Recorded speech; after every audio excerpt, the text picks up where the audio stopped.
হয়েছে, 3 বার ডেট বাদ হয়েছে, এবং ধরুন পঞ্চায়েতগুলো সময়সীমা পার হয়ে গেছে। এই হুগলি জেলা সহ বিভিন্ন পশ্চিমবাংলায় মাত্র 2টো জেলা ছাড়া রাজ্য সরকারের পরিবর্তন হয়েছে, কিন্তু জেলা পরিষদগুলো সিপিএম এর হাতে রয়ে গেছে। রাজ্যে পরিবর্তন হয়েছে, কিন্তু পঞ্চায়েতের কাজকর্ম সিপিএম এর জেলা পরিষদের আন্ডারে থেকে যাওয়ার পরে এবং পরে অনেক জায়গায় ইচ্ছে থাকলেও কাজ করতে আমাদের অনেক অসুবিধে হয়েছে। তা সত্ত্বেও বলি, এই হুগলি জেলা গতকালই আপনারা মাহেশের রথের সাক্ষী হয়েছে এবং আজ থেকে রমজান মাস পবিত্র শুরু হয়েছে। রোজার মাস 1 মাস ধরে চলবে। এই জেলায় ফুরফুরা শরীফ, যা আমাদের পবিত্র স্থান সারা বাংলার এবং আমরা সকলে ভালোবাসি। হিন্দু, মুসলমান, শিখ, খ্রিস্টান আমাদের সকলের নিজের মতো নিজের পবিত্র ধর্ম আমরা সকলেই উদযাপন করি, আমরা পালন করি। এই সময়ে নির্বাচন করতে দেওয়া মানে একদিকে যারা উপোস করে থাকেন, রোজার মাসে রমজান করে থাকেন, তাদের খুব কষ্ট হয়। আমরা মেয়েরা আমরা জানি, যখন শিবরাত্রির উপোস হয় অথবা কোনো উপোস আমরা করি, 3-4 দিন লেগে যায় সেই উপোসের কাল সামলাতে। আর যারা 1 মাস ধরে ভোর 4টে থেকে সন্ধ্যে 6টা 6:30 পর্যন্ত কিছু না খেয়ে, 1 ফোঁটা মুখে জল না দিয়ে তারা যে রোজার 1 মাস উপোস করে, তাদের খুব কষ্ট হয়। তাই আমরা চেয়েছিলাম রমজান মাসে যাতে ইলেকশন না হয়। দুর্গা পুজোয় যদি নির্বাচন হয় আমরা কেউ মেনে নিতে পারি না। সপ্তমীর দিন লোকে ঠাকুর দেখে, ষষ্ঠীর দিন মাকে আরাধনা করে বোধন করে নিয়ে আসে চতুর্থীর দিন থেকে। ষষ্ঠীর দিন মায়ের পুজো শুরু হয়, সপ্তমী যায়, অষ্টমী যায়, নবমী যায়, দশমী যায়, পরের সপ্তাহে আসে লক্ষ্মী পুজো, আবার 15 দিনের মাথায় কালী পুজো, ভাইফোঁটা। আমাদের যেমন ধর্মীয় উৎসব হয়, সেই সময়টা ইলেকশন হলে যেমন সমস্যা হয়, তেমনি আবার যারা মুসলিমরা আছেন, তাদের ইসলাম ধর্ম, তাদের রোজার মাসে যদি এসব করা হয়, নির্বাচন করা হয়, তাদের খুব কষ্ট হয়। আমরা গভর্নমেন্ট থেকে বললাম যে আপনারা এভাবে ডেট ঠিক করলেন, জানালেন না, আপনারা সময় ঠিক করলেন। একদিকে বন্যা হাতছানি দিচ্ছে, একদিকে বর্ষা, কখনো ঝেঁপে বর্ষা হচ্ছে, কিছুক্ষণ বাদে আবার কমে যাচ্ছে, প্রচন্ড রোদের তাপ, রোদের হাহাকার। জুলাই আগস্ট মাসে সেই জন্য জেনারেলি কোনো ইলেকশনের ডেট দেওয়া হয় না। আমি দুঃখের সাথে আপনাদের বলছি যে আমরা এই ডেট করিনি, আমরা এই দিন ধার্য করিনি। আমাদের কোর্ট এবং ইলেকশন কমিশন যা বলেছেন সেই অনুযায়ী দিন তৈরি করতে আমরা বাধ্য হয়েছি। কিন্তু মনে রাখবেন, সিপিএম যাবার আগে এই ইলেকশন কমিশন অ্যাপয়েন্টেড হয়েছিল সিপিএম এর সময়ে, এবং সেই জন্য আমাদের কথা হয়তো নাও শোনা যেতে পারে, আমাদের কথা তারা শোনেনি। কারণ মনে রাখবেন, রাজনৈতিক ভাবে আমরা চেয়েছিলাম মানুষের উপরে প্রচন্ড গরম, প্রচন্ড বর্ষা এবং রমজান মাস, এই সমস্ত সময়গুলো যাতে মানুষকে ডিস্টার্ব করতে না হয়। এই বলুন না, 3টের সময় কেউ মিটিং করতে পারে? এই দুপুরে প্রচন্ড গরমে 4টের সময় মিটিং হয়? আমার মিটিং এ টাইম দিয়েছি 4টে, তাও তো আমি আস্তে আস্তে আস্তে আস্তে আমি প্রায় 3:45 মিটিং এর 15 মিনিট আগেই চলে এসেছি। এসে দেখছি একদিকে প্রচন্ড বর্ষা, আবার দেখুন বর্ষাটা মাথায় আমাদের জল পড়েছে সবারই, কিন্তু আবার ঈশ্বরের কি লীলা খেলা, আল্লাহর কি লীলা খেলা। আবার মিটিংটা দেখুন, আবার রোদ্দুরে আলোক ঝল হয়েছে। সুতরাং এই যে ব্যাপারগুলো, মানুষ কষ্ট করে এসছে। আমার মা বোনেরা ঘর কর্মের কাজকর্ম সেরে বিভিন্ন কাজে তারা এই মর্যের আগে এখন সে চুলো বাঁধে, এই তো আমি আশার মেয়েদের দেখতে পাচ্ছি, আমার অন্যান্য বাড়ির মেয়েরাও আছেন, ছোট্ট ছোট্ট মেয়েরা যেমন আছেন, আমাদের ঘরের মা বোনেরা আছেন, সকলে এসছেন ভাইদের সাথে কাঁধে কাঁধ মিলিয়ে। এবং মেয়েদের এই যে উপস্থিতি, এটাই তো এগিয়ে যাওয়ার পালা, এটাই লক্ষ্য। যে সমাজে মহিলা জাতির উন্নতি হয় না, সে সমাজ কখনো আগে বাড়ে না। যে সমাজে মা থাকে না, বউরা থাকে না, মেয়েরা থাকে না, সে সমাজে কল্যাণ হয় না। স্বামী বিবেকানন্দ বলেছিলেন, না জাগিলে ভারত লড়ে না, এ ভারত জাগে না জাগে না। বিদ্রোহী কবি নজরুল ইসলাম বলেছিলেন, সাম্যের গান গাহি, আমার চোখে পুরুষ রমণী কোনো ভেদাভেদ নাহি। বিশ্বে যা কিছু মহান সৃষ্টি চির কল্যাণকর, অর্ধেকটার করিয়াছে নারী, অর্ধেকটার নয়। মা এবং বোন, ভাই এবং বোন, ভাই বোন না থাকলে রাখি বন্ধনও হয় না, আর ভাই দ্বিতীয়াও হয় না। আর রমজান মাসেও ভাই বোনেরাই, ভাইয়েরা যায় আজান করতে, তারা যায় নামাজ পড়তে, আর বাড়ির মেয়েরা ঘরে বসে রান্না করে সকলকে সুন্দর করে খাওয়ায়। এখন তো মেয়েরাও করে, আমি এরকম অনেক দেখেছি। সুতরাং ভাই এবং বোন, এটা বাংলার ঐতিহ্য, বাংলার সংস্কৃতি। এবং তাই আপনাদের বলি, এই নির্বাচনটা কেন গুরুত্বপূর্ণ? গুরুত্বপূর্ণ এই কারণে, সরকার পরিবর্তন হয়েছে, কিন্তু সিপিএম আমাদের কাঁধের উপর 2,03,000 কোটি টাকা দেনা চাপিয়ে দিয়ে চলে গেছে। ঋণের বোঝা পাপ করে গেছে ওরা, আর পাপটাকে হজম করতে হচ্ছে আমাদের। আমরা কেন্দ্রীয় সরকারকে বলেছিলাম, সিপিএম এর পাপ আমরা কেন বহন করব? কেন্দ্রের কংগ্রেসের সরকার সিপিএম যখন ছিল তখনও সিপিএম কে সাহায্য করত। আমরা যখন ইউপিএতে ছিলাম দেখেছি সিপিএম কে সাহায্য করত, আজও দেখছি সিপিএম এর সাথে হাত মিলিয়ে কাজ করছে। আমাদের এখানে ইনকাম কত? 21,000 কোটি টাকা। কেটে নিয়ে যাচ্ছে কত দিল্লির সরকার? 25,000 কোটি টাকা। তাছাড়াও ইনকাম ট্যাক্স, কাস্টমস আরো অনেক আছে, 40,000 কোটি টাকা কেটে নিয়ে চলে যাচ্ছে। কল্যাণ খুব ভালো আইনজীবী, আমি তো কল্যাণকে নেক্সট রিকোয়েস্ট করব, ও যেমন রমজান মাসে ভোট করা উচিত না, যেভাবে ফাইট করেছে সুপ্রিম কোর্টে, এবং সিঙ্গুরের জমি মামলায়ও যেভাবে ফাইট করছে আজ থেকে না অনেক দিন ধরে, আমি বলবো একটা বিচার বাংলার মায়ের জন্য করা উচিত। যার ইনকাম তার সবটাই যদি কেন্দ্রীয় সরকার কেটে নিয়ে চলে যায়, তাহলে মানুষগুলো খাবে কি? রাস্তাঘাট তৈরি হবে, টাকা কোথা থেকে আসবে? আকাশ থেকে? না মানুষকে রেশন দিতে হবে, টাকা আসবে কোথা থেকে? নতুন স্কুল কলেজ তৈরি হবে কোথা থেকে? ডেভেলপমেন্টের কাজ তৈরি হবে কোথা থেকে? সকাল থেকে রাত পর্যন্ত কাজ করতে করতে চিৎকার করে করে গলা ব্যথা হয়ে যায়, কষ্ট করে করে কাজগুলো করছি। এই 2 বছরের মধ্যে আপনারা ডানকুনির মানুষ আপনারা তো দেখেছেন, সিঙ্গুরের মানুষ আপনারা তো জানেন। আমাদের যে সরকার, প্রথম আমরা কথা দিয়েছিলাম জোর করে কৃষি জমি দখল করব না, আমরা কিন্তু করিনি, আমরা করব না। মনে রাখবেন, সিঙ্গুরের কৃষি জমির আন্দোলন, নন্দীগ্রামের কৃষি জমির আন্দোলন সারা পৃথিবীর মানুষকে পথ দেখিয়েছে। আমি স্যালুট জানাই তাদের। আমি যে 26 দিন অনুসরণ করেছি, আমার খুব কষ্ট লাগে যখন দেখি জোর করে কারো জমি কেড়ে নিয়ে তাকে ভিখিরি বানিয়ে দেওয়া হয়। বন্ধু, আমরা যা বলেছিলাম নির্বাচনের আগে, আমরা একটাও কথা খেলাপ করিনি। তাই সিঙ্গুরের আইনটা, সিঙ্গুরের অনিচ্ছুক কৃষকদের জমি ফেরত দেওয়া হোক, এটা দীর্ঘদিনে আমার জীবনের বাসনা। যদি আমরা না দিতে পারি, আমার জীবন কখনো আমাকে ক্ষমা করবে না, কারণ আমি নিজে 26 দিন পড়াশোনা করেছি এই সিঙ্গুরের চাষিদের জন্য।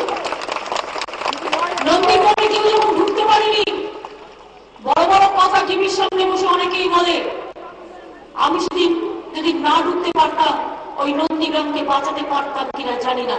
আমি সেদিনগুলোর কথা ভুলিনি। একটা ঘটনা নয়, ডানকুনির মা বোনেরা আপনারা জানেন, ডানকুনির ফ্লাইওভার থেকে শুরু করে, ডানকুনিতে 2টো রেল কারখানা তৈরি করে দেওয়া থেকে শুরু করে, ডানকুনি ফ্রেট করিডোর একদম পুরো উত্তরবঙ্গ, দিল্লি, উত্তরপ্রদেশের সাথে যুক্ত হওয়া থেকে শুরু করে, সিঙ্গুরে আজকে কলেজ তৈরি হচ্ছে। আগামী বছর থেকে ক্লাস শুরু হয়ে যাবে, এই বছর থেকে ক্লাস শুরু হয়ে যাচ্ছে, আরো আগে হয়ে যাচ্ছে। দেখুন, আমি বলছি আগামী বছর থেকে হবে, দেখা বলছে এই বছর থেকেই হচ্ছে। তারপরে আমরা কতটা এগিয়ে বুঝুন। আমি রিস্ক নিচ্ছিলাম, ভাবছিলাম আগামী বছর ধরি, দেখলাম ও ঠিক খেয়াল করেছে। সিঙ্গুরের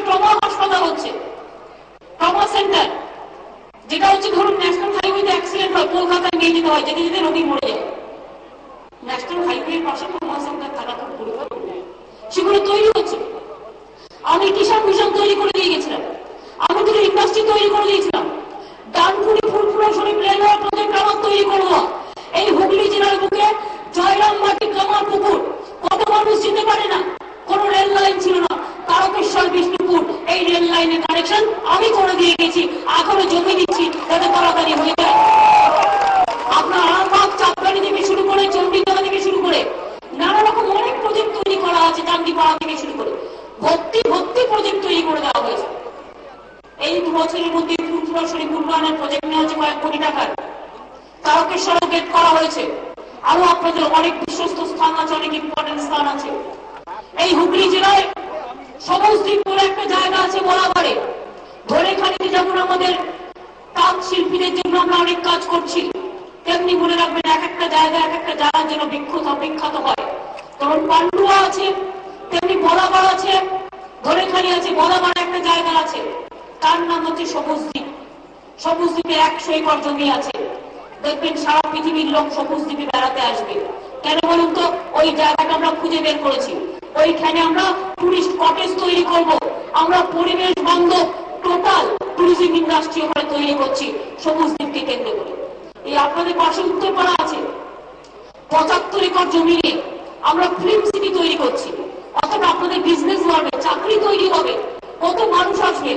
ডানকুনিতে করিডোর হিসেবে ডানকুনিকে তৈরি করে আমি ডানকুনি থেকে বর্ধমান 3rd লাইন পর্যন্ত কমপ্লিট করে দিয়ে চলে গেছি। সুতরাং হুগলি জেলাটাই ডেভেলপমেন্টের জেলা, একদিকে যেমন কৃষি, অন্যদিকে শিল্প। চুচুড়ায় দেখবেন আপনারা লক্ষ্য করে আরামবাগ, চুচুড়া আরামবাগ ন্যায্য মূল্যের ওষুধের দোকান চালু হয়েছে। কেন চালু হয়েছে?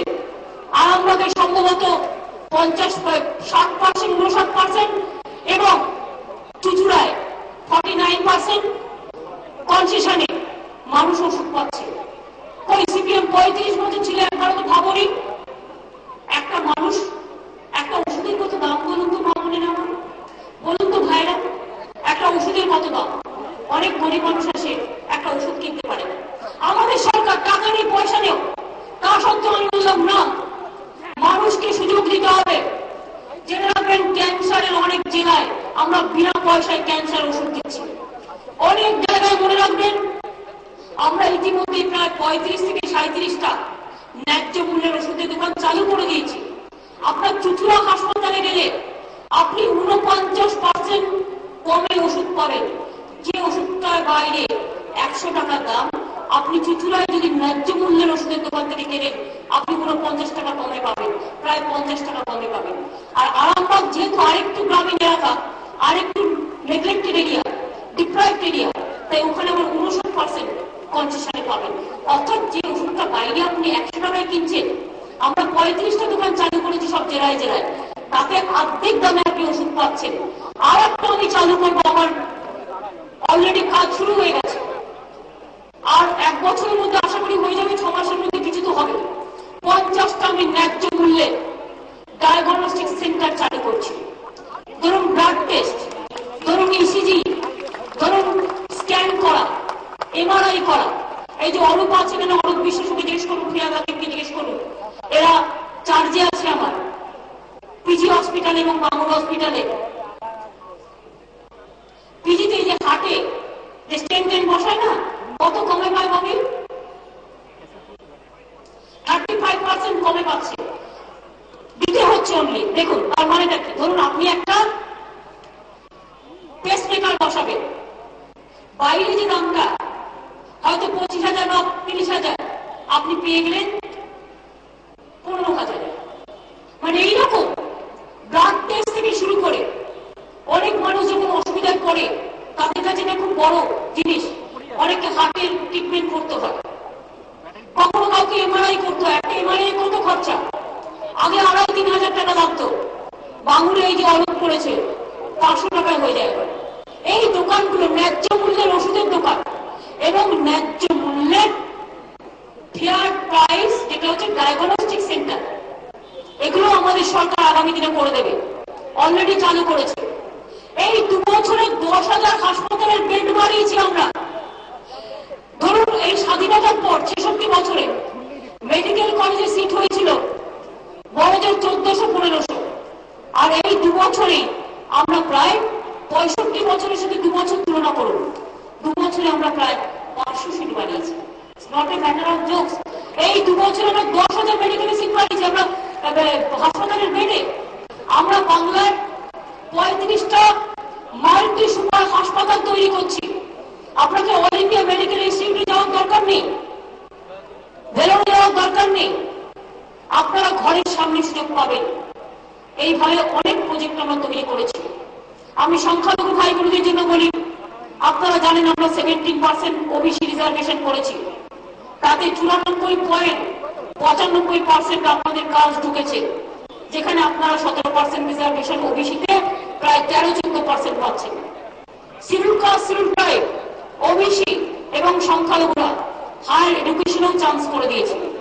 যত বেরিয়াল গ্রাউন্ড, সমস্ত 1000 প্রায় 1000 বেরিয়াল গ্রাউন্ড পাচিয়ে দেওয়া হচ্ছে। সিপিএমের আমলে 2 বছরে সংখ্যালঘু লোন পেয়েছিল 7 লক্ষ টাকা, আর আমরা করেছি প্রায় 35 লক্ষ, এই সরি 7 লক্ষ, আমরা সেখানে সংখ্যাটা বাড়িয়ে করেছি 35 লক্ষ। মনে রাখবেন 75% আমরা সংখ্যালঘুদের জন্য বাজেট বাড়িয়েছি।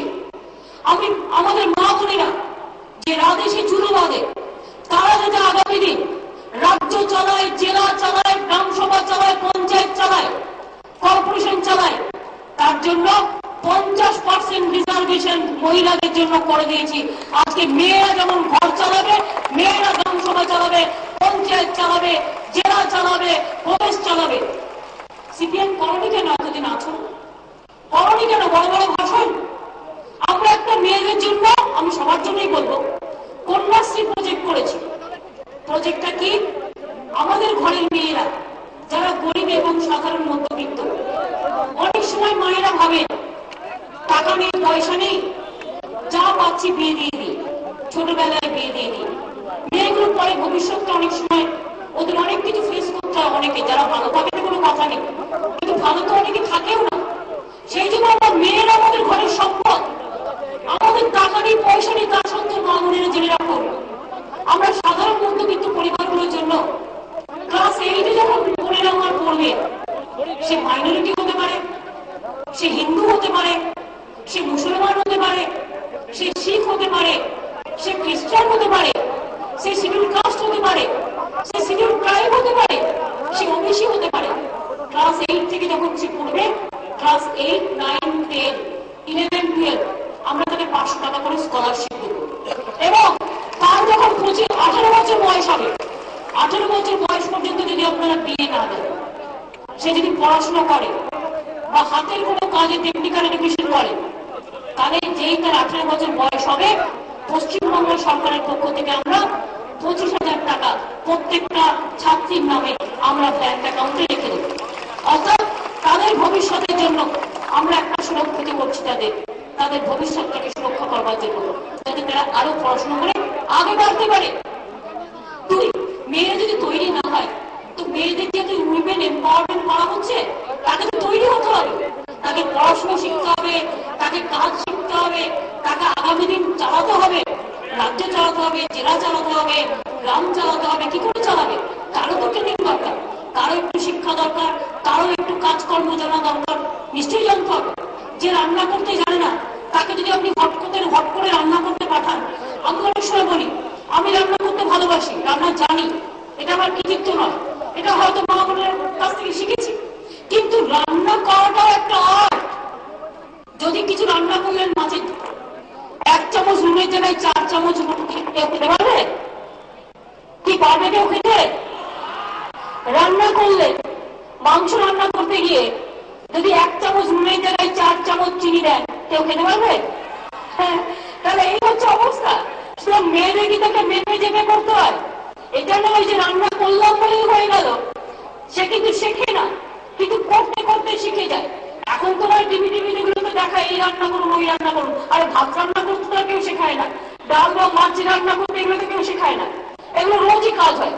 আবার এইরকমই হচ্ছে, ধরুন একটা ছেলে, সে যদি সোনার কাজ না জানে, সে কি করে একটা সোনার হাত তৈরি করবে, সে কি করে একটা আংটি তৈরি করবে? কাজটাকে জানতে হবে।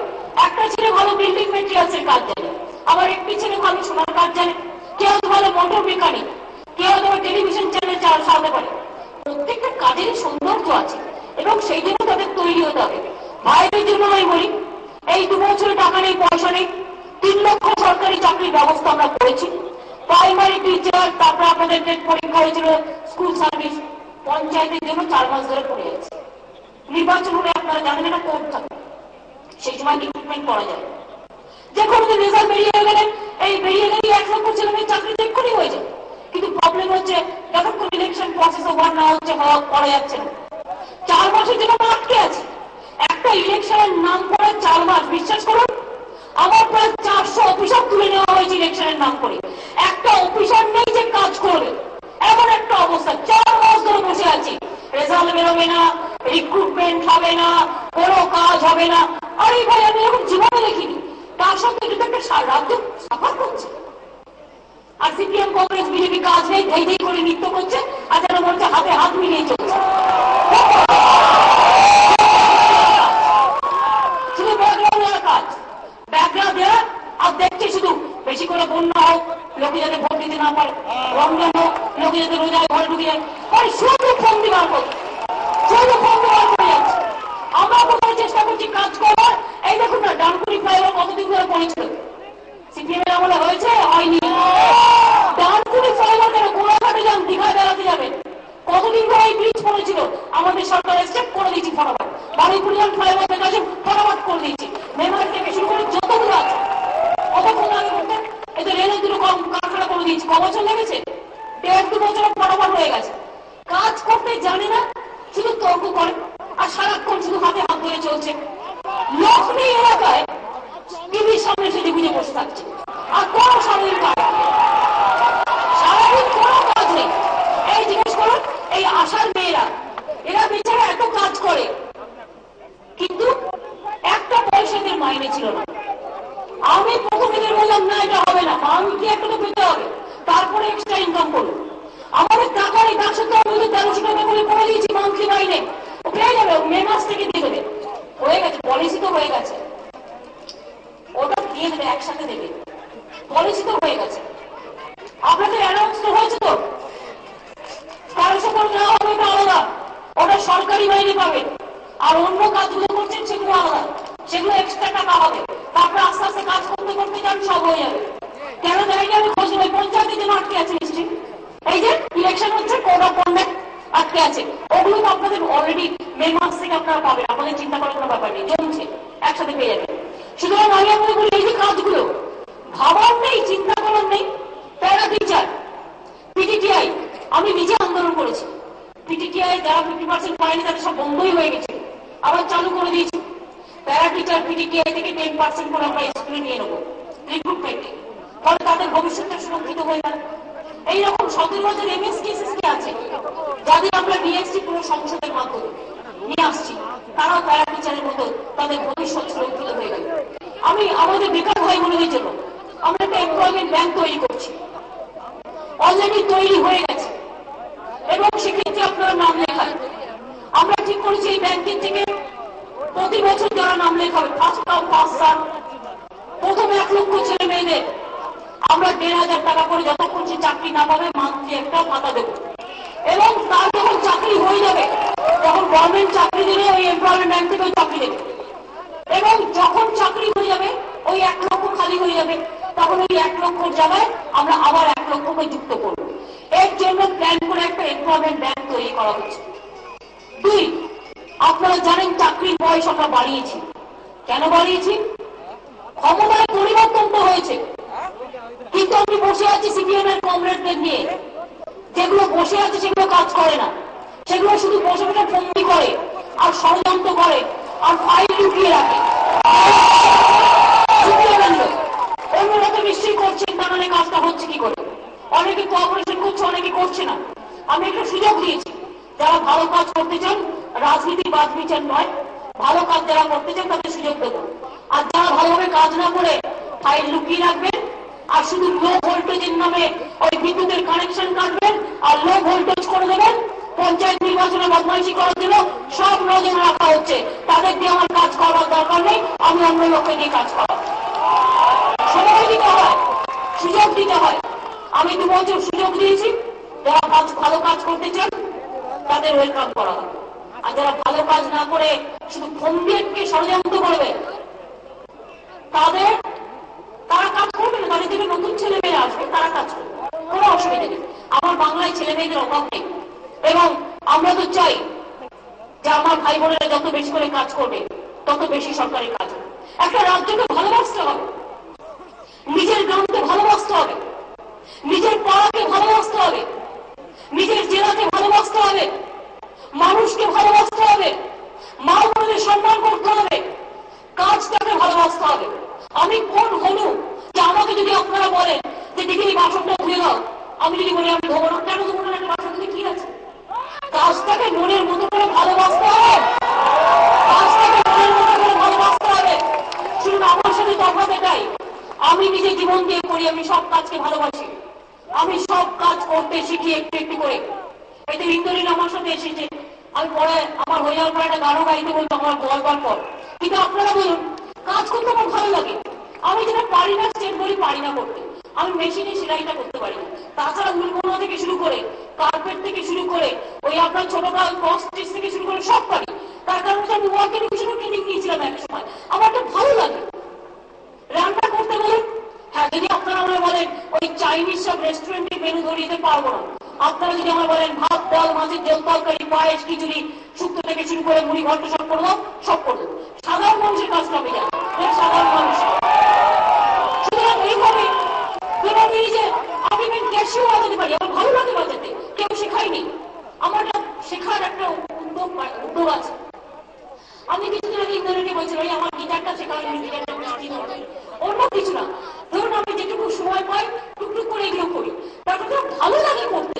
এটা নয় যে জন্মেই তো কেউ শেখে না, মানুষ তো শেখে কাজের মধ্যে দিয়ে তৈরি হয়। আর মানুষ যত শিখবে তত ভালো, যত ভাষা জানবে তত ভালো। আমি অনেক সময় শুনি ওই তো প্রাইভেট চাকরি 5,000 টাকা মাইনে করবো না, গভর্নমেন্ট চাকরি মাইনে কত দেয়? কত দেয়? আমি জিজ্ঞেস করছিলাম 7,000 টাকা না কত পায় প্রথম যখন জয়েন করে আমাদের পশ্চিমবঙ্গ সরকারের দাবি জানি গ্রুপ ডি যেগুলো আছে, কত মাইনে দেয়? মনে রাখবেন, একটা চাকরি যাই পাই আমি, চাকরিটা যদি আমার পছন্দ হয়, আজকালকার দিনে কিন্তু কাজের অভাব নেই, প্রচুর ঢেলে কাজ হচ্ছে। কাজগুলো নিজের মতো করে ভালোবেসে করতে হবে, অমুক কাজটা ছাড়া আমি করবো না, এই মানসিকতা নয়। আর একটা হচ্ছে আমাদের অনেক ভাই বোনেরা বাইরে চলে যায়, এখানে হাতের সামনে তারা কিছু কাজ পেয়ে যায়। আমাদের ছেলেদের ব্রেন ভালো, আমাদের ছেলে মেয়েদের মগজ ভালো, তাদের দিয়ে নশা থেকে ভাষা চলে। কিন্তু বাইরে থাকা খাওয়ার যে খরচা হয়, এখানে কিন্তু খাওয়া দাওয়া থাকা খরচা বাইরে থেকে অনেক কম। সেইটা যদি আমরা সেভ করতে পারি তাহলে কিন্তু নিজের রাজ্যেই আমরা অনেক উন্নতি করতে পারি। আগামী দিন আপনাদের বলছি বাংলার উন্নয়ন ভেবে হবে। আমি চাই আমার গ্রাম সভায় যে ইলেক্টেড হবে সে নিজে গ্রামে ইট পাতবে। কেন পাতবে না? কি অসুবিধা আছে? গ্রাম সভায় যে ইলেক্টেড হবে নিজে একটা ইট পাতবে, গ্রামের মানুষদের মধ্যে এসো তুমি 5টা পাতো, তাহলে তো পয়সা বাঁচে। 100 দিনের কাজে 2 বছরের চ্যালেঞ্জ করে আমরা 1 নম্বরে যদি যেতে পারি, তো আমি কেন ইট পাততে পারবো না? আপনি বলুন, আমার গ্রাম আমার পাড়া আমি তো পরিষ্কার রাখবো। আমি কেন 5টা গাছ পুঁতবো না? আমি গ্রামের ছেলে মেয়েদের এনকারেজ করতে চাই, গ্রামের ছেলে মেয়েরা ভালো করে কাজ করবো। আমি প্রায় 2,000-2,500 ক্লাবকে হেল্প করেছি, আরো করবো, আরো বেশি করে করবো আগামী দিন। ওরা এগিয়ে আসুক, ওরা গাছ পুঁতুক। আপনারা জানেন 100 দিনের কাজে এখন আমাকে অনেকে বলে কলকাতায় কাজের লোক পাই না। আমি বলি কেন? বলে 100 দিনের কাজ এত হয়েছে বাংলায় দিয়ে, যা সিপিএম এর আমলে ছিল 0, আর এখন বাংলায় হিরো, যা আমরা এখন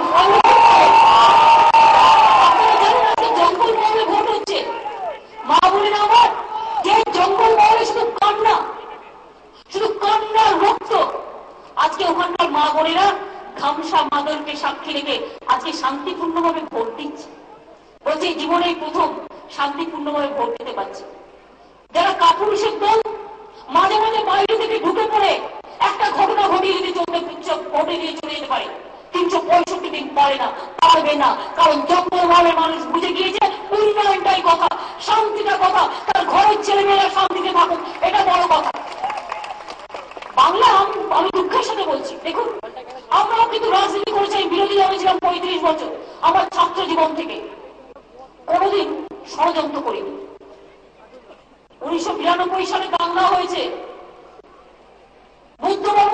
তখন মুখ্যমন্ত্রী ছিলেন।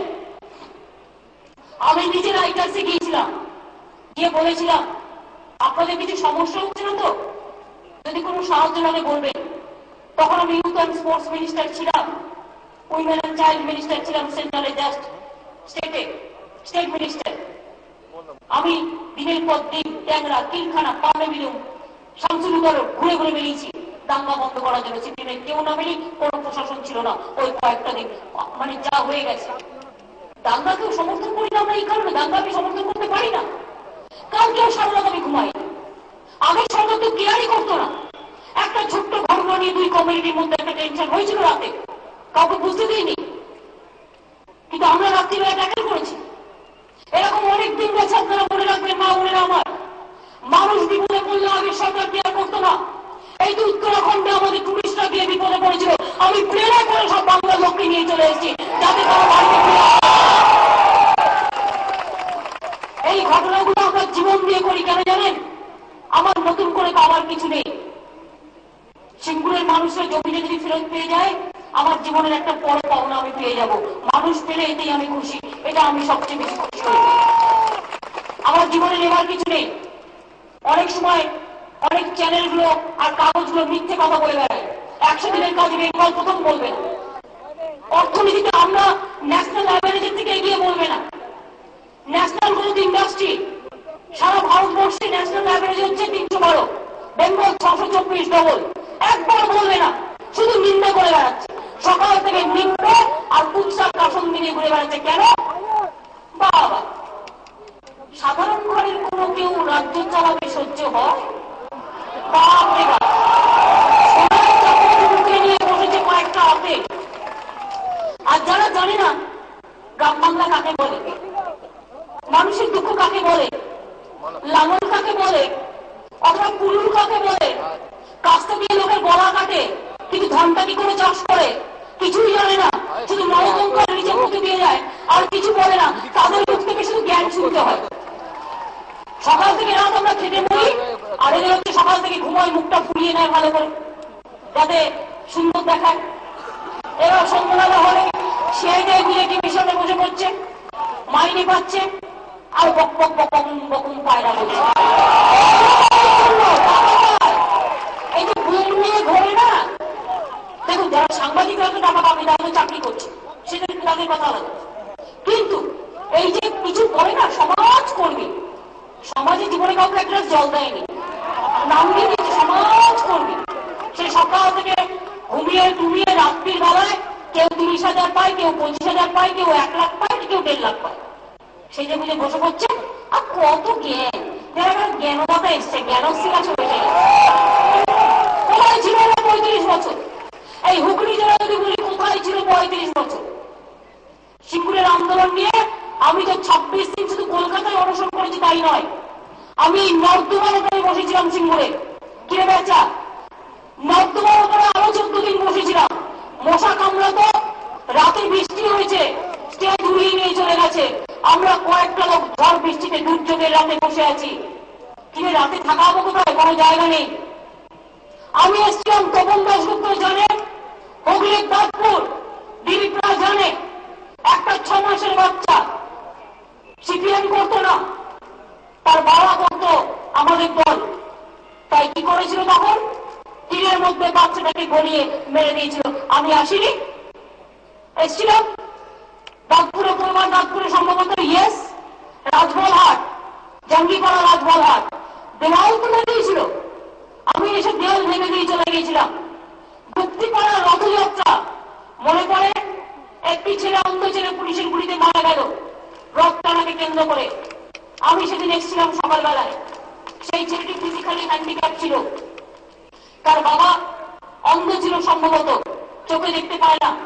আমাকে অনুরোধ করেছিল একটু পুলিশকে বলে দিন যাতে আমার ছেলের ডেড বডিটা আমি যেন একবার স্পর্শ করতে পারি। আমার শুনে সেদিন আকবর ছিল, আকবর আজ বেঁচে নেই। আমি আকবর এখান থেকে কথা বলে চলে গেলাম বাঁকুড়ায়। বাঁকুড়া থেকে যখন ফিরছি, আমি আকবরকে জিজ্ঞেস করলাম, আকবর খোঁজ নাও তো ছেলেটি ডেড বডি তার বাবা পেয়েছে কিনা। আকবর খোঁজ নিয়ে বললো, না তিনি পাইনি। তখন কটা বাজে? রাত্রি 11টা বাজে। আমি আকবর আবার বাঁকুড়া থেকে ফিরে এলাম এখানে। যখন ফিরে এলাম শ্রীরামপুরে, বললাম আমাদের থাকার জন্য একটা ঘর দাও। জানেন তো আমাদের একটা থাকার ঘরও দেয়নি। একটা বাথরুমের পাশে জল এসে যাচ্ছে, নোংরা বাথরুম। তখন আমি এমপি হিসেবে একটা অ্যাকোমোডেশন পেতে পারতাম, তাও দেয়নি, আমাকেও দেয়নি, আকবরকেও দেয়নি। সেই বাথরুমে নোংরা জল, তার মধ্যে আমরা সারা রাত বসে কাটিয়েছিলাম। তারপরের দিন সকালে আমি চুচুড়া কোর্টে গিয়ে দাঁড়িয়েছিলাম এবং চুচুড়া কোর্টের লয়ারদের আমি ডাউন করে গিয়ে দাঁড়িয়ে তারপরে ডেড বডি তার বাবার হাতে হ্যান্ড ওভার করে দিয়ে তারপর আমি কলকাতায় ফিরে গিয়েছিলাম। এরকম অনেক ঘটনা ঘটছে, অনেক ঘটনা আছে, একটা নয়, হাজারটা। আমি জানি এসব ঘটনা, আমার মনের মধ্যে প্রত্যেকটা ঘটনা উঠে দেয়। কোথায় ছিল এই কমরেডরা যারা আজকে বসে বসে জ্ঞান দিচ্ছেন? মেমারি করেন না, ভুলে গেছেন? আমতলা কান্দুয়া ভুলে গেছেন? ধানতলা থেকে বামতলা ভুলে গেছেন? মরিচঝাপি থেকে নেতাই ভুলে গেছেন? সিঙ্গুর থেকে নন্দীগ্রাম ভুলে গিয়েছেন? আনন্দ মার্গি থেকে শুরু করে কি করেননি আপনার? ৫৫,০০০ লোককে ঘুচিয়ে খুন করেছিলেন। কাগজের সামনে বলে বেড়াচ্ছে সন্ত্রাস। পঞ্চায়েত নির্বাচন করতে গিয়ে ৮ জন তৃণমূল কংগ্রেস কর্মীকে সিপিএম খুন করেছে। এই কদিনে জেনে রাখুন, আমাদের ছেলেরা বুক বুঝে সহ্য করে আছে। শুধু আমি বলি, ওরে রবীন্দ্রসঙ্গীত বাজা, ওরে নজরুল সঙ্গীত বাজা, ওরে ওদের আক্রমণ করিস না। আমাকে বলে দিদি আর কত সহ্য করবো, আর কত বুক বুঝে সহ্য করবো? একটা ছেলেকে নয় খুন করেছে এই পঞ্চায়েত নির্বাচন আগে। কই সেই টিভি চ্যানেলগুলো ২৪ ঘন্টা, আকাশ বাংলা,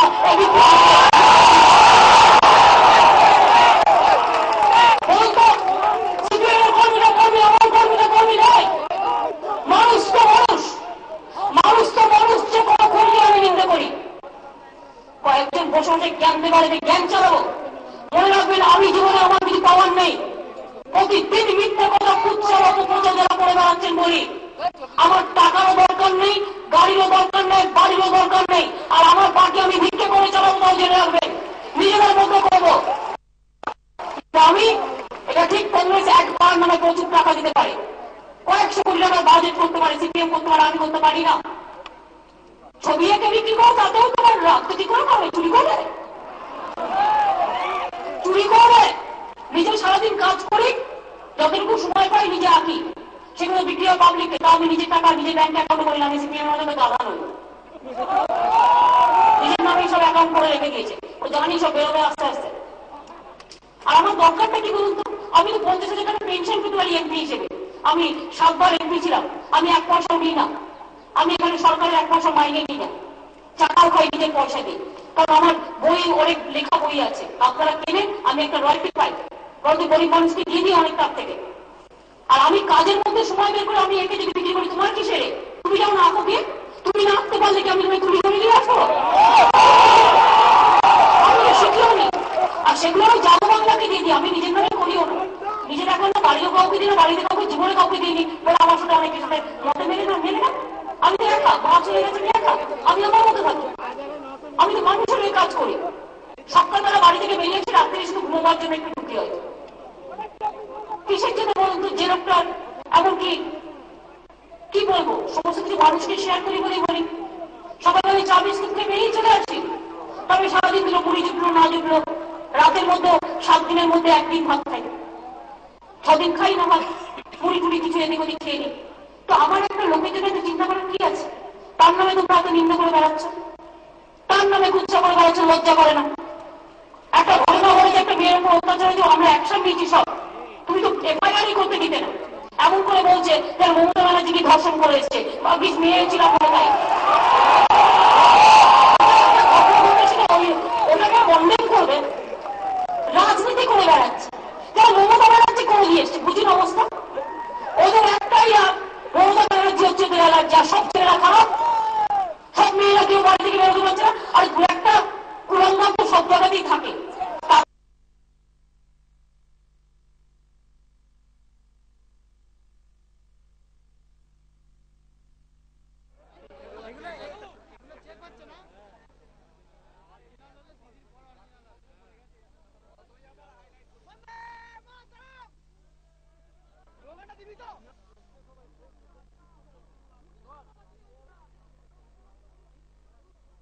পেছনে ঘুরে বেড়ায়, যত বিচার বলি হয়তো ইচ্ছে কালারে তুমি আমায় দিয়ে দাও।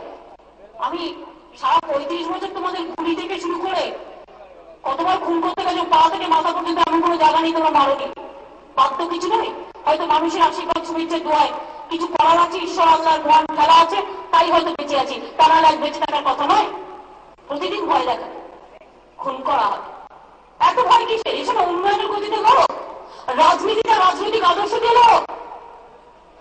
রাজনীতিতে আমি কাউকে সমর্থন করতে পারি, কেউ আমাকে নাও করতে পারে, এটা তার নিজস্ব মতামত। আমার সাথে নকশা আন্দোলনে অনেক নেতা আছে। এই হুগলি জেলা যে পূর্ণেন্দু ঘোষ, প্রদীপ ব্যানার্জি আমার সাথে কাজ করছে না আজকে। আজকে তারা কত সুন্দর করে কাজ করছে। তারা না, সিপিএম কয়েকটা মাওবাদীদের ধরেছে, সিপিএম কংগ্রেস বিজেপি, কংগ্রেসের হাত চলে গেছে সিপিএম এর সাথে। আমার লজ্জা করে আমি একদিন কংগ্রেস করেছি। এই জন্যই তৃণমূল কংগ্রেসটা তৈরি করেছিলাম, এই জন্যই তৈরি করেছিলাম। আর তৃণমূল কংগ্রেস তৈরি না হলে বাংলায় পরিবর্তন কোনোদিন হতো না। আমার মনে আছে আমি রাস্তা দিয়ে হেঁটে যেতাম, অনেক বয়স্ক লোক একটা পেয়ারা নিয়ে দাঁড়িয়েছে রাস্তায়। আমি জিজ্ঞেস করতাম, আপনি কষ্ট করে দাঁড়িয়েছেন? বলে, মা সিপিএম যাবে তো। নির্বাচনে 11 সালে আগে অনেকে ভাবছিল সত্যি সিপিএম যাবে, তাহলে যাবে না মানে আলবাদ যাবে। মনে রাখবেন, জেদু একটা ব্যাপার আছে। আমি খুব জেদি, কিন্তু যদি মনে করি এটা করবো, এটা করবো। ও সিপিএম কংগ্রেস বিজেপি মাও, 4টে করে খাও, গোল্লায় যাও, তাও জেনে কিচ্ছু করতে হবে না। 35 বছর ধরে শুধু নরকঙ্কাল মাটির তলে পুঁতেছে, কারো হিসেব নেই জীবনে, মায়ের কান্নার হিসেব নেই। 1 কোটি বেকার তৈরি করেছে, ঘরে ঘরে বেকারের কারাগার তৈরি হয়েছে, ছেলে মেয়েগুলো কান্নাকাটি করছে। আজকে ক্ষমতায় এসে আমাকে যেটা করতে হয়েছে, আমাদের বয়সটা আগে বাড়িয়েছি, তাতে অ্যাপ্লিকেশন করার সুযোগটা পায় অন্তত 32 থেকে বয়সটা আমি জেনারেল কাস্টের জন্য 40 বছর করে দিয়েছি, চাকরিতে আবেদন করার বয়স। এবং সরকার এটা করলে বেসরকারিও করতে হয়, একটা সাইবারকে নিয়ে এসে একটা রাখতে হয় কখনো কখনো, কোনো কোনো ক্ষেত্রে অনেক ভেবে করেছি। এবং শিডিউল কাস্ট তাদের 43 বছর, এবং ফিজিক্যালি হ্যান্ডিক্যাপ্ট ওবিসি এবং আদিবাসী যারা, তাদের 45 বছর করা হয়েছে। এমপ্লয়মেন্ট ব্যাংক তৈরি করা হয়েছে, ওবিসি রিজার্ভেশন করা হয়েছে, রিজার্ভেশনের মুভমেন্ট করা হয়েছে, কন্যাশ্রী করা হয়েছে।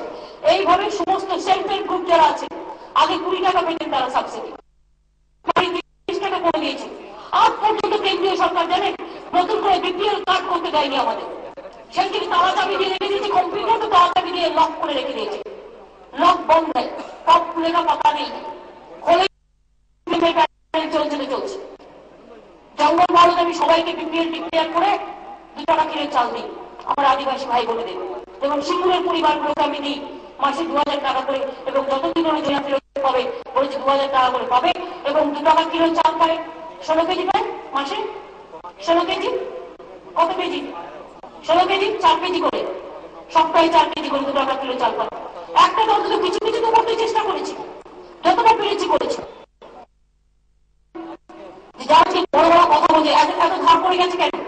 ধরুন তো একটা মা বোনেরা আপনাদের বলছে, আপনারা ধরুন একটা নতুন বাড়ি কিনলেন, বা ভাইরা আমার কেউ একটা নতুন দোকান কিনলো, কিনে যদি জানতে পারে, তাকে এসে কেউ বলে যে আপনার আগের দোকানদার ধার পড়ে গেছে, আপনাকে শোধ করতে হবে, সে দিতে বাধ্য নয়। কেন দেবে? এটা তো সে নতুন করে কিনেছে।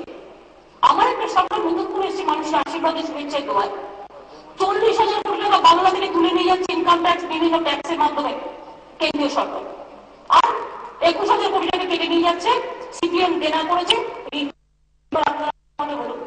2011 বেশি দেখলাম 21,000 কোটি টাকা কেটে নিল। এবার আমি বললাম অমিত ইনকাম বেশি করতে হবে, তাহলে জনগণের কাজ হবে কি করে? টাকা নেই তো। 32,000 কোটি টাকা ইনকাম করলাম পরের বছরে, 21,000 থেকে বেড়ে দেখি 25,000 কেটে নিয়ে চলে গেছে। জিজ্ঞাসা করছিলাম তুমি দিতে পারবে তো? অথচ নির্বাচনের আগে প্রধানমন্ত্রী দাঁড়িয়ে বলেছিল এটা অন্যায়, একজনের অন্যায় আরেকজনের উপর চাপিয়ে দেওয়া হবে কেন? তা সত্ত্বেও আজকে আমাদের ফেস করতে হচ্ছে। 1 তারিখ হলেই রিজার্ভ ব্যাংক টাকা কেটে নিয়ে পালিয়ে যাচ্ছে। একটা টাকা রেখে বাংলা লোক থেকে পাবে কি পাবে না সেদিকে কোনো ভূক্ষেপ নেই। আর জ্ঞান দিচ্ছে, আমার জায়গায় অন্য কেউ যদি থাকতো 1 তারিখে সরকারি কর্মচারীরা কেন 21 তারিখেও মাইনে পেত না, এটা মাথায় রাখবেন। কাজ করে করে খেটে বুদ্ধি বাতলে করেছি। আজকে টিচাররা 1 তারিখে মাইনে পাচ্ছে।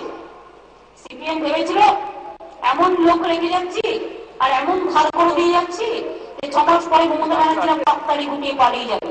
সিপিএম জানে না আমি ভাঙি তবু মদ খাই না, তাই এই জায়গাটা বিকতে চাই না। মাথা নত করে চলতে শিখিনি। মাথা নত করলে মানুষের কাছে মাথা নত করে বলবো, আমার মাথা নত করে দাও তোমার চরণ ধুলার তলে, সকল অহংকার নিয়ে আমার ডুবা চোখে জলে। কিন্তু অন্য কারো কাছে মাথা নত করবো না। ওসব দিকে একদম পুরো টন টনে সম্মান। বাংলার মাটি, এ মাটি রবীন্দ্র নজরুলের মাটি। এই মাটি মাথা নত করতে শেখায় না যারা কাপুরুষ, যারা ভীরু দল, তাদের কাছে এই মাটি মাথা উঁচু করে চলতে শেখায়। আজ 2 বছর ধরে বারবার রিকোয়েস্ট করা সত্ত্বেও কেন্দ্রীয় সরকার একটি কাজ তো করেইনি। উপরে তো দেখুন চাষিদের সারের দাম বাড়িয়েছে। আমাদের কাছে দ্রব্যমূল্য বৃদ্ধির নিয়ন্ত্রণ থাকে না, এটা কেন্দ্রীয় সরকারের হাতে। সারের দাম বাড়িয়েছে কতবার, পেট্রোলের দাম বাড়িয়েছে কতবার, ডিজেলের দাম বাড়িয়েছে কতবার। খুচরো বাজার বিক্রি করে দিচ্ছিল, প্রতিবাদে আমরা ছেড়ে দিয়ে এসেছি মন্ত্রিত্ব। কারণ মন্ত্রিত্ব দরকার নেই, আমার বাংলার মানুষ দরকার, আমার ভারতবর্ষের মানুষ দরকার। মন্ত্রিত্ব আমার কাছে ম্যাটার নয়। মানুষের জন্য সিদ্ধান্ত যেটা নেবো বলেছি নেব, সেখান থেকে ডিভিয়েট করবো না, কোনোদিন করবো না। এটাই আমাদের জীবনের সবচেয়ে বড় জীবন দর্শন, জীবন বাণী, এটাই দর্শন, এটাই আমাদের সবচেয়ে বড় কমিটমেন্ট। পেট্রোলের দাম বাড়িয়েছে 50 বার। এলপিজি গ্যাস আগে আপনারা 400 টাকায় পেতেন, 9টা গ্যাসের পর যা কিনবেন পুরো 900 টাকায় কিনতে হবে। এরপরে মানে 9টাও যাবে, ইলেকশনটা যেই হয়ে যাবে লোকসভার, বলে 9টাও কাট। সব টাকা কংগ্রেসের পার্টি ফান্ডে চলে যাচ্ছে। দেশটাকে বিক্রি করে দিয়েছে, দেশটা প্রায় বিক্রি করে দিয়েছে। এরা রাজ্যটাকে সিপিএম বিক্রি করে দিয়ে চলে গেছে, আর কংগ্রেস দেশটাকে বিক্রি করে দিয়ে চলে গেছে। আমি শুধু এদের বলি, তাই মনে রাখবেন,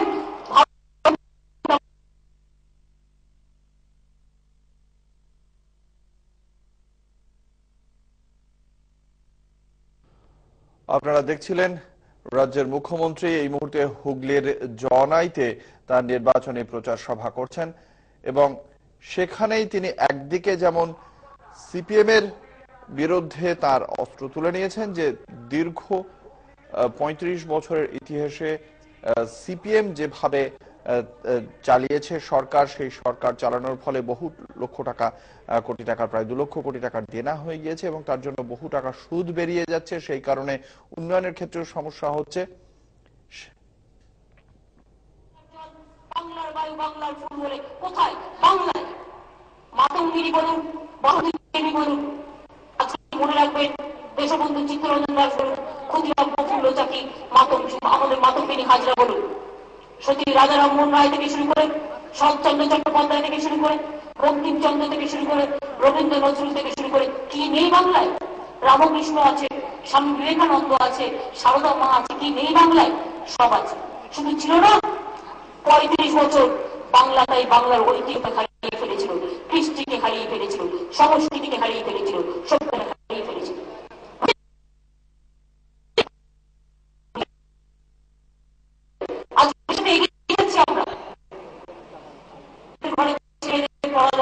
কাউকে আমেরিকায় পাঠিয়ে, রাশিয়ায় পাঠিয়ে, কাউকে ইঞ্জিনিয়ার, ডাক্তার তৈরি করলো, টুইঙ্কেল টুইঙ্কেল লিটল স্টার করলো। আর আমাদের ঘরের ছেলে মেয়েদের বললো, তোমরা চুপচাপ আসছে পেরে পড়ো আর দুধ ভাত খেয়ে ঘরে বসে থাকো। আমাদের ছেলে মেয়েদের ন্যাশনাল কম্পিটিশনে, ইন্টারন্যাশনাল কম্পিটিশনে মাথা তুলে দাঁড়াতে দিল না। রবীন্দ্র নজরুলকে ঘুরিয়ে দিল। রবীন্দ্রনাথের সহজপাঠ বাতিল, রবীন্দ্রনাথের নোবেল প্রাইজের রেপ্লিকা চুরি, স্বামী বিবেকানন্দকে বলল প্রতিক্রিয়াশীলের দালাল, রামকৃষ্ণ পরমহংসদেবকে বলল পাগলা ঠাকুর, নজরুল ইসলাম আমাদের বাংলার কবি জন্মেছেন আসানসোলের চুরুলিয়া গ্রামে, নামটা তার টুকু, বাংলাদেশের জাতীয় কবি। আর বাংলায় তার জন্য একটা কিচ্ছু করেনি, আমরা তো করেছি।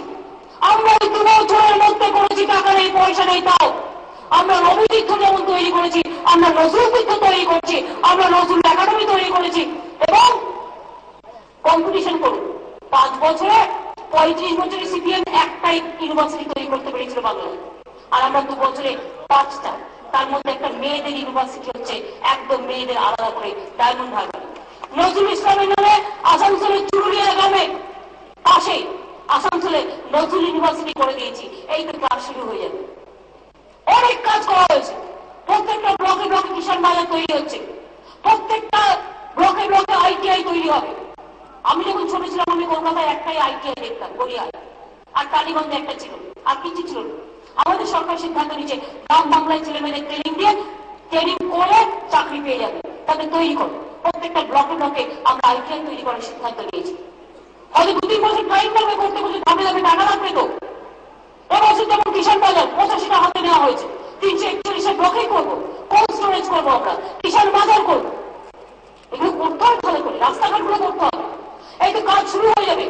আমরা স্টেট হাইওয়ে অথরিটি কর্পোরেশন তৈরি করেছি, যেরকম আমাদের অথরিটি তৈরি করেছি, যেরকম ন্যাশনাল গোল্ডেন কোয়ার্টার তৈরি হয়েছে ন্যাশনাল হাইওয়ে গুলো তৈরি করার সময়। এবং 1000 কিলোমিটারের কাজ খুব শীঘ্রই শুরু হয়ে যাবে। বাদ বাকি 3000 কিলোমিটারও আমরা আস্তে আস্তে করবো পিপিপির মধ্যে। অলরেডি এই রাস্তাগুলো দেওয়া হয়েছে তো,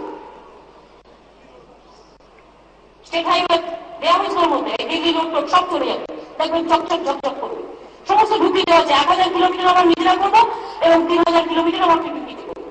এরকম প্রচুর কাজ হচ্ছে, প্রচুর ভর্তি ভর্তি। তাই আপনাদের কাছে আমি বলছিলাম যে এই কাজগুলো তো আমাদের ইমপ্লিমেন্ট করতে হয়। ধরুন আমাদের নিজেদের যদি পঞ্চায়েত না থাকে, গ্রাম সভা না থাকে, জেলা পরিষদ না থাকে, কাজগুলো কে করবে? এবং সেই জন্যই বলছিলাম যে আপনাদের আশীর্বাদ, শুভেচ্ছা, দোয়া চাইতে চাই এই কারণে যে নিচু লেভেলে এই কাজগুলোকে ইমপ্লিমেন্ট করা। আমি চাই মানুষের পঞ্চায়েত হোক, এবং আমাদেরও যদি কেউ ভাবে যে আমি কাজ করবো না, সেটাকে আমি স্পেয়ার করতে চাই না। আইনটাকে আরো স্ট্রং করবো এবং আমরা চাই মানুষের পঞ্চায়েত তৈরি হোক, মানুষ ভালো করে কাজ করুক এবং গ্রাম সভা, পঞ্চায়েত সমিতি, জেলা পরিষদে যারা থাকবে তাদের সুন্দর করে তৈরি করার শপথ নিতে হবে, অঙ্গীকার নিতে হবে। দেখুন, আমার কাছে বড় চ্যালেঞ্জ ছিল সিপিএমকে তাড়ানোর, তারপরে আমার কাছে আরো বড় চ্যালেঞ্জ এখানে বাংলাকে ঘুরিয়ে দাঁড় করানো, যার জন্য আমাকে বেশি খাটতে হয়। অনেকে আমার বলে, দিদি আপনার চেহারা খারাপ হয়ে গেছে, আর সিপিএম বাংলার হালটা খারাপ হয়ে গেছে, করে দিয়ে গেছে, তাকে সামলাতে গিয়ে এটা হয়েছে। তারপরেও বড় বড় কথা। সুতরাং এই জন্যই বলছিলাম মানুষের পঞ্চায়েত তৈরি করার জন্য, মানুষের পঞ্চায়েত তৈরি হোক, মামাটি মানুষ রিয়েল সেন্সে কাজ করুক গ্রাসরুটে। গ্রাম আগে না বাড়লে শহর আগে বাড়বে না। পল্লীবাসী, পল্লী গ্রাম, পল্লীর সৌন্দর্য, পল্লীর বধূ, এই কথাগুলো আমরা শুনে শুনে অভ্যস্ত হয়ে গেছি। এটা করতে হবে। এই যে আমি আসছিলাম, একদিকে যেমন আমার সংখ্যালঘু ভাই বোনের রমজান করে একটা মুখটা শুকিয়ে গেছে, তাও দাঁড়িয়েছে, কিন্তু ওদের জন্য মিটিংটা আমরা আগে করতে হচ্ছে। তার কারণ হচ্ছে ওদের রমজান আজকে প্রথম, এবং আজকে কটায় টাইম আছে? 6:29, যেখানে পারভেজ, ইকবাল, মেরে সবাই আছে, সুতরাং ওদের করতে হবে। সুতরাং সেই জন্য আমি তাড়াতাড়ি ছেড়ে দেবো, যাতে ওরা রমজান নিয়ে ভাঙতে পারে, রোজা ভাঙতে পারে। এবং সেই জন্য কিছু করার নেই। আমরা যদি মানুষের প্রবলেম না বুঝি, কি করে এটা হবে বলুন তো? এবং তাই বলছিলাম, অনেক আশীর্বাদ, শুভেচ্ছা জীবনে চলতে গিয়ে আমরা পেয়েছি। এবং বিশ্বাস করুন, এই বাংলা আমার স্বপ্ন, এই বাংলা বিশ্ব বাংলায় পরিণত হোক। এই বাংলা একদিন সারা বিশ্বকে বলতে গিয়ে বলুক, বলো বলো বলো সবে, শত বিনা বেরু রবে, বাংলা আবার বিশ্ব সভায় শ্রেষ্ঠ আসন রবে। এই বাংলার মাটি সার্থক হোক, সুন্দর হোক। এই বাংলার মাটি রবীন্দ্র নজরুলের মাটি, রামকৃষ্ণ স্বামী বিবেকানন্দ পরমহংসদেবের মাটি, সারদা মায়ের মাটি। মনে রাখবেন, এই জয়রাম মাটি কামার পুকুর থেকে শুরু করে, মায়েস থেকে শুরু করে, তারকেশ্বর থেকে শুরু করে, আমার ফুলপুরা থেকে শুরু করে সমস্ত অঞ্চল, সে পান্ডুয়াই হোক, সে বরাবরই হোক, সে ধরেখালি হোক, সে চুচুড়াই হোক, সে বাঁশবেড়িয়াই হোক, সে অথবা শ্রীরামপুরি হোক, সে চুচুড়াই হোক, অথবা সে কন্যাকুড়ি হোক, অথবা সে আরামবাগী হোক, অথবা সে গৌহাটি হোক, অথবা সে খানাকুড়ি হোক, অথবা সে পরশুরাই হোক, আমরা চাই আমাদের মানুষ, আমাদের মামাটি মানুষ মাথা তুলে দাঁড়ান। আর এটুকু জেনে রাখবেন, মানুষের কোনো বিপদ হোক এটা আমি চাই না। আমি রোজ প্রে করি, ঈশ্বরের কাছেও করি, আল্লাহর কাছেও করি। আমি মা দুর্গার মন্ত্রে যেমন বিশ্বাস করি, আমি মা কালীর মন্ত্র যেমন রোজ উচ্চারণ করি, আমি আজকাল স্তব যেমন রোজ করি, হ্যাঁ করি, এবং সমস্ত কিছু করি মানুষের জন্য। আমি সেরকম আবার আমার সংখ্যালঘু ভাই বোনেরা যারা আছেন তাদের জন্য প্রে করি, করে বলি, আল্লাহ আজকে তো রমজান মাস শুরু হয়েছে, এই পবিত্র রমজান মাসে দোয়া করো, সকলে ভালো থাকো, ইনশাআল্লাহ সকলকে ভালো রেখো, সকলের রমজান কবুল করো, সকলের রোজা কবুল করো, সকলের ভালো করি। এটা আমার চিরকালের অভ্যাস। আমি দুর্গাপূজায় প্যান্ডেলে প্যান্ডেলে ঘুরে বেড়াই, আপনাদের চন্দ্রনগরের জগন্নাথী পুজোতে আমি এসেছিলাম। সুতরাং আমি ঘুরে বেড়াই এবং আমি বলি, আর আমরা মনে করি কিছু এটা একটা মাতৃশক্তি, ঘরের যে মা সেই তো মন্দিরের মা। আমার এটা মনে হয় মা বোনদের মধ্যে দিয়ে মাতৃরূপ প্রতিষ্ঠিত হয়। মা বোন আমার আম্মার মধ্যে কে? তাই আমি যখন মায়ের পুজো করি আমি গর্বের সাথে বলি ওম সর্বমঙ্গল মঙ্গলে শিবে সর্বার্থ সাধিকে শরণ্যে ত্র্যম্বকে গৌরী নারায়ণী নমস্তুতে সৃষ্টি স্থিতি বিনাশানং শক্তিভূতে সনাতনী গুণশ্রী গুণময়ী নারায়ণী নমস্তুতে শরণাগত দিনার্থ পরিত্রাণ পরায়ণে সর্বশক্তি হরে দেবী নারায়ণী নমস্তুতে বলি। আবার যখন আমি রোজা ভাঙতে যাই আমার মুসলিম ভাইরা প্রার্থনা করে, তারা দোয়া করে, আমিও দোয়া চেয়ে বলি ইনশাআল্লাহ দোয়া করো, আল্লাহ তাআলা দোয়া করো, সকলকে ভালো রেখো, লা ইলাহা ইল্লাল্লাহ মুহাম্মদ রাসূলুল্লাহ। আজকে রমজান মাসের প্রথম দিনে আমি আপনাদের সকলকে রমজান মুবারক জানিয়ে যাই, রোজা মুবারক জানিয়ে যাই। সকলে ভালো থাকবো, এটাই তো বড় কথা। সকলে এক জায়গায় ভালো না থাকলে কেউ কখনো ভালো থাকতে পারে না। পাড়ায় শান্তি থাকলে, মনে শান্তি থাকলে তবে বাড়িতে শান্তি থাকবে। মনের শান্তিটা মানুষের জীবনের সবচেয়ে বড় সম্পদ, যা টাকা দিয়ে হয় না, যা ভালোবাসা দিয়ে হয়, বুদ্ধি দিয়ে হয়, বিচার দিয়ে হয়। মনটাকে শান্ত রাখতে হয়। তাই সকলে ভালো থাকবেন, ভালো থাকবেন, ভালো চিন্তা ভাবনা করবেন, মানুষের পঞ্চায়েত করতে একটু সাহায্য করবেন। মা বলেন আমার যদি একটু বর্ষা হয় ছাতাটা নিয়ে একটু করে একটু ভোটটা দিয়ে আসবেন। রমজান মাসে আমি জানি যারা রোজা করবেন খুব কষ্ট হবে, কিন্তু একটা ভোট দিয়ে আল্লাহ তাআলার কাছে আপনাদের দোয়াটা দিয়ে আসবেন।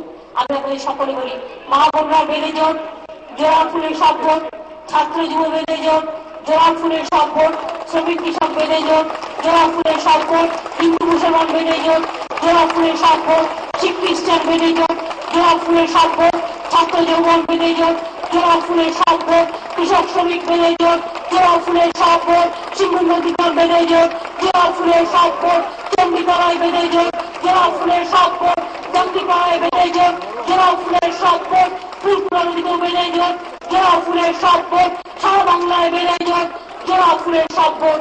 মানুষের মহামিলন হোক, মানুষের মহাজোট। আমরা একা লড়ছি, কিন্তু আমি মনে করি একা নই। আমি এখানে দাঁড়িয়ে আছি, একা আপনারা 100। আমি একা এখানে দাঁড়িয়ে আছি, কিন্তু আপনারা আমার 100। মানুষের মহাজোট, আপনাদের জোটে আগামী দিন বাংলার বুকে বিজয়ের পতাকা আমরা ওড়াবোই ওড়াবো। আমি আবার বলে যাই, মঙ্গলদ্বীপ নিয়ে এসে মাগো বাংলার ঘরে ঘরে, নতুন প্রজন্ম হাল ধরো আজ বাংলার দরবারে। বাংলার দরবারে আমার নতুন ভাই বোনেরা, আমার ছাত্র যুবক হাল ধরবে। আমি বিশ্বাস করি। আমি ইন্দ্রনীলকে একটা গান গাওয়া রিকোয়েস্ট করে বলবো, জয় হিন্দ, বন্দে মাতরম, খোদা হাফেজ, ইনশাআল্লাহ। একটা জিনিস দেখলেন তো, বিশ্বাস হলো? খুব জোর বৃষ্টি এলো, থেমে গেল, মিটিংটা করিয়ে দিল। তারপরে মনে রাখছেন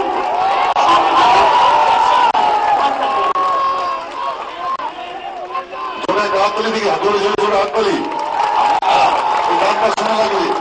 নাম নেব মোহাম্মদের, নাম নেব মোহাম্মদের, কেটে যাবে ভয় বিপদ।